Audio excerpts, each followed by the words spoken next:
Hey guys, so as I said a few weeks ago, I wasn't sure exactly what I wanted to do for the channel. Well, me and the guys have talked about it, and the best thing we've come up with is me doing basically a series about TV episode reviews. So stuff like Flash, Arrow, Legends, Supergirl, Agents of S.H.I.E.L.D. I'm also going to be doing Riverdale because Riverdale is part of the CW and the CW is amazing at the moment. They've got everything right. But today, today is a very important day, we've just had the release of the Infinity War trailer and we just need to talk about it. We've watched it through a good 5 times already. We've taken a load of notes that we got here. And we've just got some thoughts and theories that we wanted to share with you. Obviously, we hope that you like it, but also tell us in the comments what you thought about the trailer, because it'd be great to hear what you think. And also, give me in the comments some tips for shows that I can watch. Like, I'm going to watch Supernatural again, I'm possibly going to watch Smallville again. Anything that you can suggest that you think I should be watching, reviewing, that sort of thing, I'll at least give something a try once. Yeah, it would also be nice to know, because we've got a couple of interesting theories about this trailer, so I'd be interested to know whether you agree or disagree. So it's a conversation, that's what we're doing. So, first things first. So, as the trailer starts, we get a look at that planet. Now, we're not sure what it is. I have a theory that goes with that. I think it's Xandar. Now, we won't discuss that fully, because we want to discuss that later. Because I agree. To talk about I first. think it makes a lot of sense that it be Xandar. So, next, it shows Hulk falling. We have Hulk in a sanctum, and he's just got Strange and one looking down at him. Mm-hmm. So, if anyone who's read the original Infinity Gauntlet comic, it's actually the Silver Surfer who comes crashing down to Earth and informs everyone of Thanos' arrival. But we're not going to get that because Fox. That's totally not happening soon. So we thought that it's Hulk falling into the Sanctum Sanctorum. Sanctum. Whatever it's called, the New York Sanctum with Wong and Mr. Strange showing up over him,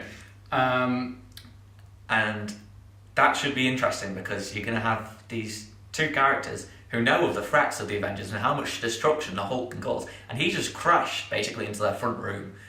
There's definitely going to be a comedy aspect to that scene, but there's also going to be an impending doom aspect because I believe that Strange already knows about Thanos.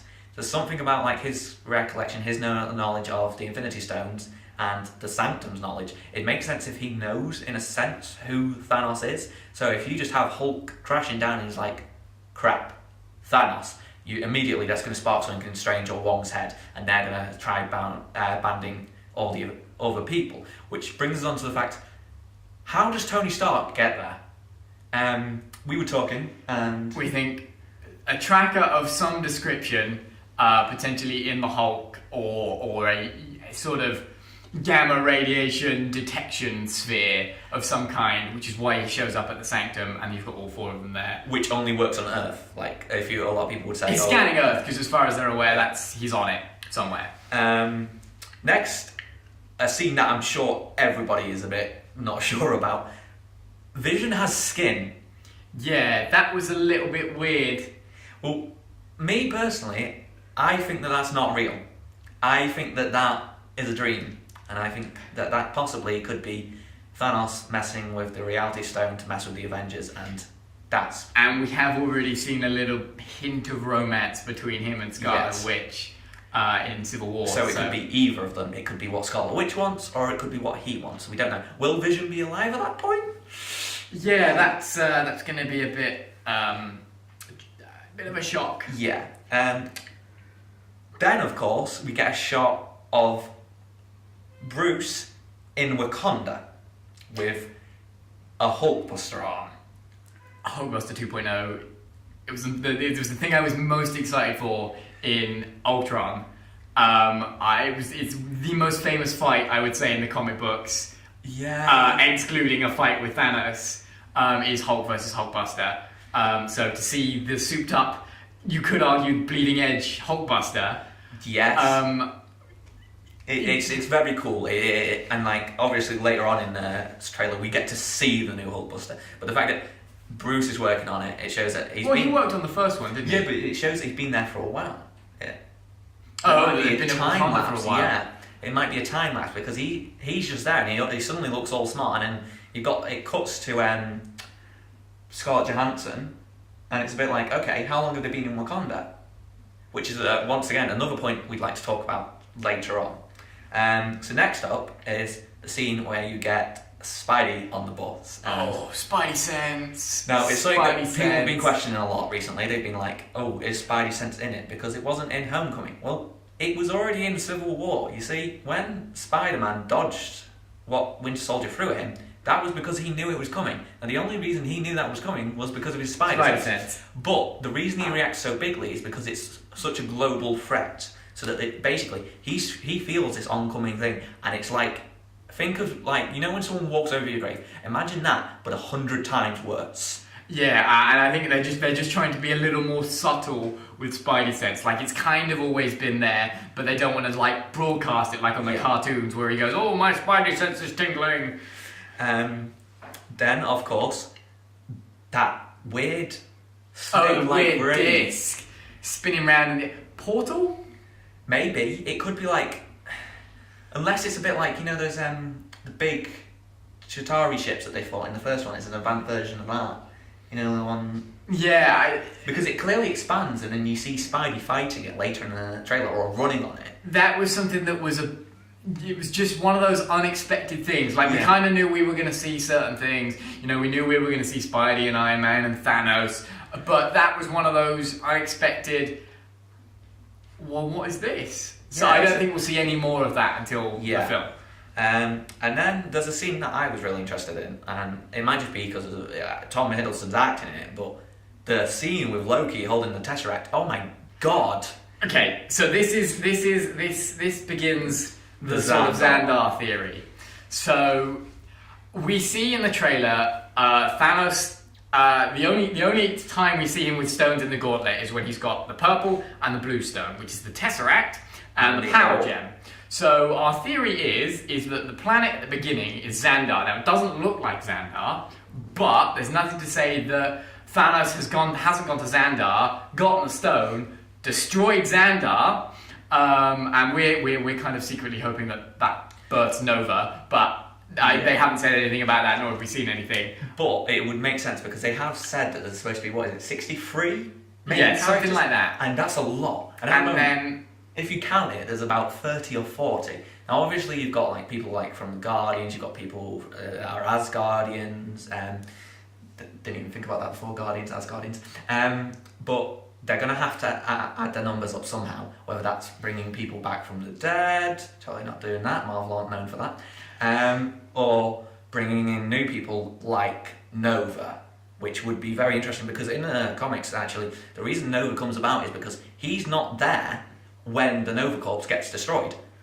So he comes around and decides to become this galactic earthly hero going around saving people because he wasn't there to save the corps. But that one is just our sort of little secret hope that he shows up, but maybe not. Yeah. The end of that theory is that that Loki then uses the Tesseract to bring him to wherever Loki happens to be with the Tesseract, because he opens in a portal that was very reminiscent of the way Loki got to Earth in the first Avengers, and then he gets the Tesseract as the second stone in his gauntlet. And if that's on Earth, or if that... He comes to Earth with 2 stones, and is vying for the other 3. Ether, undisclosed, we're not sure where that one is. Then we think maybe the... obviously, the Time Gem is with Doctor Strange. What else is that? The Mind Stone is with Vision, and the Soul Stone, we're thinking maybe Wakanda as well, so much focus around it. So the Iron Spider suit. Oh my god, wow. So good. Like, when I first saw it in Spider-Man Homecoming, I was a bit like, is it? It's good, but how's it going to look when he actually wears it and, you know, he's fighting with it?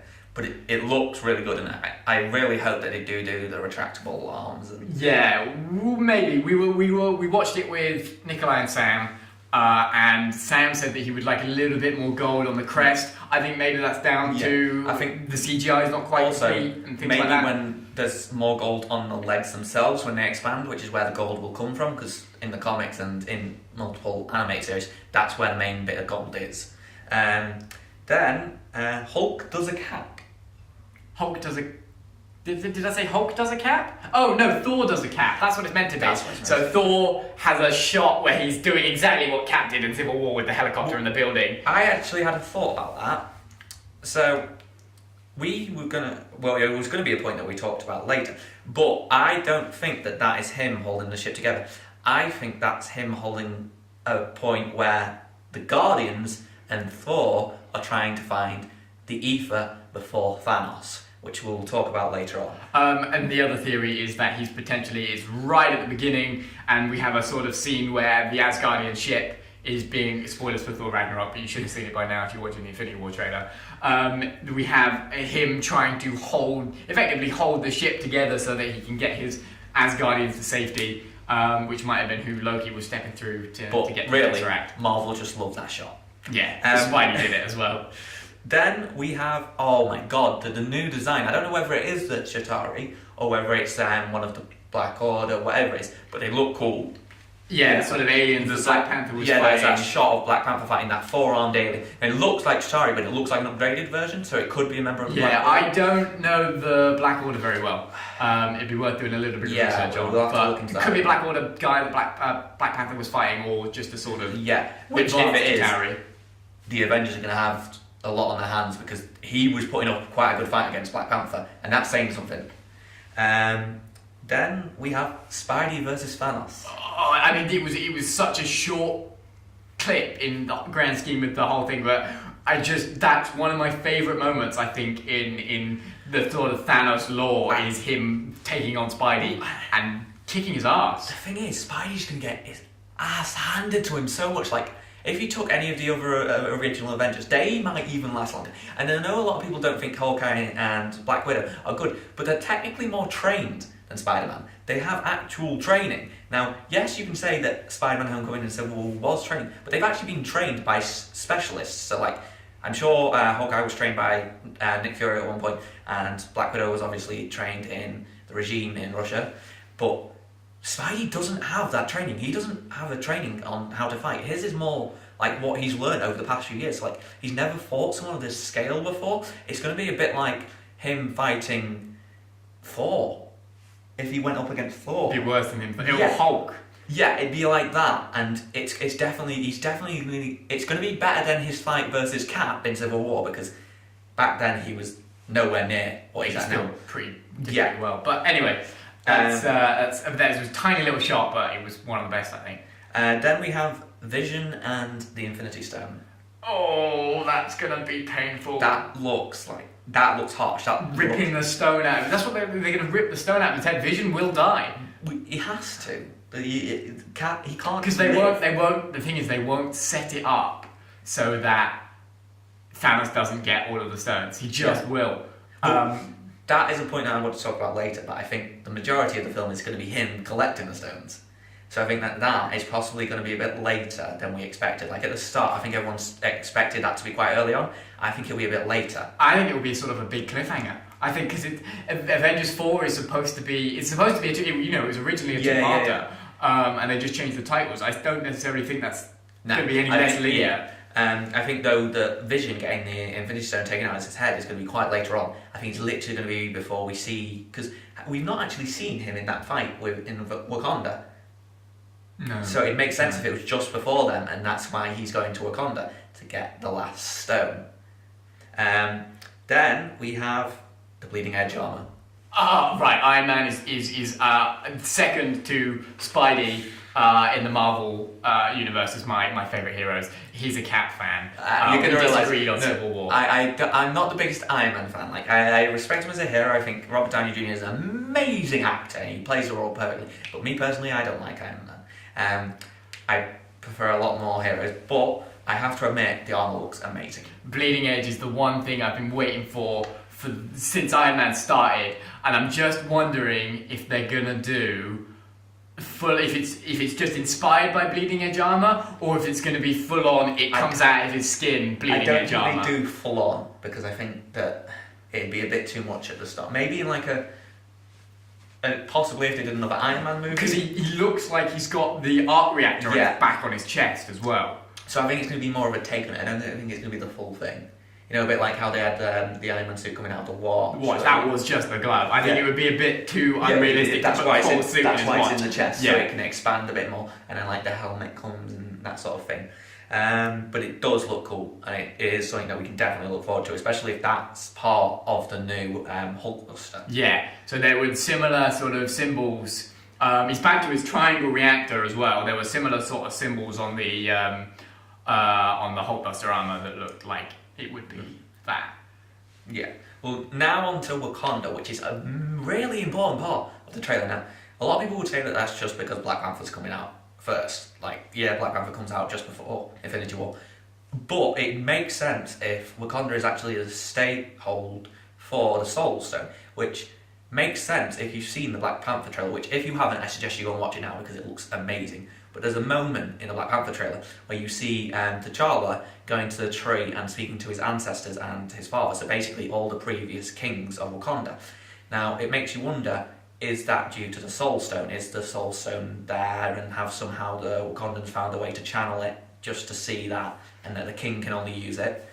And it would also make a lot of sense why they're so technically advanced, because it's the Soul Stone's thing. Like, they do talk in the Avengers how much the stones themselves can advance technology. Yeah, I think as well there was a lot around Wakanda. Yeah. It seems to be one of the big sort of staging It grounds makes for sense. the battle. The big battle is the last thing we see in that film, and it's all in Wakanda. Kind of seems like New York is beaten pretty quickly. Yeah. Well, it makes sense. Wakanda's got a much better defensive system. It's got all of that. Plus, you've got the whole of Wakanda are warriors. You don't have that in New York. You literally have the Avengers and like all the other side heroes, but you don't have the whole army sort of thing that Wakanda have. Then you have, oh my god, now, yes, I'm a massive Cap fan, but it was a good shot. So firstly you had the shot where he dodged the Black Order's staff. Caught the Black Order's staff. Yeah, he dodged it and catches it, which is it's Cap. So you know he's going to get the badass moments. But also then you see him running in Wakanda with those gauntlets. And it makes us go, is that him fully becoming Nomad? Is it possibly going to expand into a shield? Well, as I was saying earlier, my theory is that it's potentially a version of Crossbones' gauntlet. Like Vulture got the left hand and Wakanda got the right hand, and they both developed something different from it. Claw got that from Wakanda, sold it to Crossbones. It tied it all up, because at the moment Claw is the one person who could possibly tie up the whole Marvel universe with weapons. But they look pretty cool. Obviously, I prefer to see him back with a shield, but that's a story plot that they have to deal with. They have to talk about whether or not Tony full-on forgives him, whether or not he's ready for the shield again. Did he give up that identity completely in Civil War, or will he take it on again just to fight? He'll take on a shield, might not take on the shield until Avengers 4. I enjoyed the trailer. I really enjoyed the trailer. I think there was literally... So there was one more thing. No, two, actually. Two? Yeah, two. So there's the use of the Avengers music again. Such a track. It's great. Fair enough, I really enjoy the music in the Justice League trailer, but Justice League itself didn't use the music that well. Whereas Marvel is known for using their music really well. Look at examples like Guardians, Thor Ragnarok, the Avengers, the Iron Man films. They all use their music really well, and they always make you hyped up. And that music, no matter what situation, it sings. It's beautiful and it's perfect. And lastly, so we've been talking. We've basically been saying how the ether was still with the collector. Then they blew up the collector. Yeah, that all happened. Now, timeline-wise, I believe that they blew it up when he had the ether. But it makes sense because that scene where Thor is pulling those two things together, actually looked like the kind of contraption the collector had to hold the orb in place. Yeah, although I've just had a thought. I remember seeing a shot of an Easter egg for Thor Ragnarok of the collector's facility on Sakaar. So there's nothing to say that his Nowhere base was destroyed, but he wouldn't necessarily keep the ether in... the hive of scum and villainy. Sorry for the Star Wars reference in an Avengers video, but... It's all Disney. Yeah, you get that idea? Well, it's just... we think that basically what's going to happen is Thor is going to crash into the Guardian ship, which I think was kind of confirmed with the Comic-Con trailer that was a lot of people have seen. I haven't seen it myself, but I've heard about it. I've heard a lot about it. Yeah, I'm surprised. I'm waiting for that. They'll release that footage at some point, I hope. Well, I won't be watching any more trailers personally, but that's because I want to be surprised. But it makes sense that he crashes into Milano, bumps into these guys, and he's like, right, I need to go and check on all the Infinity Stones because Thanos clearly is going after them now. And he goes, right, we gave the ether to the Collector to look after. When the Guardians suddenly go, oh wait, we blew up that guy's place, which possibly leads to Thor versus the Guardians for a minute, which would be pretty cool, but how long would they last? And then, like, obviously you have them teaming up, going through space, trying to find the ether before Thanos does, because there's not a lot of Thor and the Guardians in the trailer, which suggests that either we're going to get another trailer that's heavily focused on them, or it's something that they want to keep at the side as something that can be a really important plot point in the actual film. But it's nice to see them two worlds colliding finally. Yeah, and there is lots of characters that we didn't see in that trailer. We didn't see Ant-Man, we didn't see Wasp. We're not sure whether Wasp will be in it or not. It makes sense if she was in the final battle, maybe. And so there's who else? Hawkeye. Hawkeye we didn't see. We didn't see. That's kind of it, actually, because we saw Rhodey. Rhodey was in the fight at the end. Yeah. I'm trying to think, going through in my head. We didn't see Nick Fury, even though a lot of people say he won't be in it. I don't think he'll do an Avengers where he just sort of cameos. Yeah. The other thing that we have thought about as well is the UK release date is the 27th of May? Or thereabouts. It's in May. It's in May, and we know that Agents of S.H.I.E.L.D. have moved their broadcast day to Friday. And by the looks of things, it correlates so that the season finale of Agents of S.H.I.E.L.D. falls on the UK release day of Avengers. Which also is quite interesting because ABC wanted to cancel Agents of S.H.I.E.L.D. And Disney are paying them, by the sound of things, to keep that series going at least for this season. Which makes you think, oh, do Disney have big plans for Agents of S.H.I.E.L.D.? And if you've caught up with Agents of S.H.I.E.L.D. at the moment, you know where they are at the moment. They're in space. They're in space. Which kind of works with everything that's going on. But as trailers go, pretty damn good. It was good, it was enjoyable, it's added to the hype, and I'm looking forward to it.